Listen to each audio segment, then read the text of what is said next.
Շուլակյան, ես չեմ սխալվում, այսպիսի նորմ կար, եթե ոչ օրենսդրական մակարդակով կամ օրենքների մակարդակով, ապա նախադեպային մակարդակով։ Արդյոք այդ տիպի փոփոխությունները չպետք է արվեն ընտրություններից 1 տարի առաջ։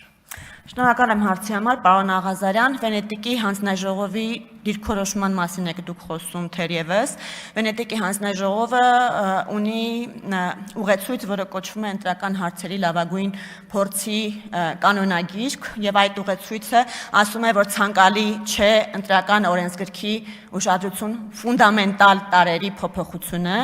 ընտրություններից անմիջապես առաջ եւ մասնավորեցնում է, թե որոնք են այդ ֆունդամենտալ տարերը։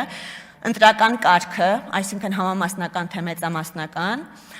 երկրորդը ընտրական հանձնաժողովներում անդամության առնչվող հարցերը եւ երրորդը ընտրատարածքների սահմանների փոփոխությունները։ Այսինքն Վենետիկի հանձնաժողովի այդ դիրքորոշումը վերաբերելի է ոչ թե ընտրական օրենսգրքի ցանկացած փոփոխության առհասարակ, այլ մասնավորապես հենց ֆունդամենտալ տարերին։ Այդ դրանք են, որ ընդ որում ասում է ցանկալի չէ, ոչ թե արգելում է փոփոխություն, այլ ցանկալի չէ եւ այդտեղ մի շարք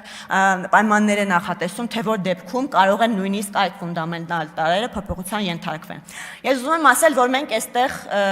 որևէ գլոբալ փոփոխություն չենք անում եւ խաղի որևէ կանոն չի փոխվում այս նախագծով, ընդհանրապես հստակեցվում է արդեն գործող կանոնը։ Շնորհակալություն։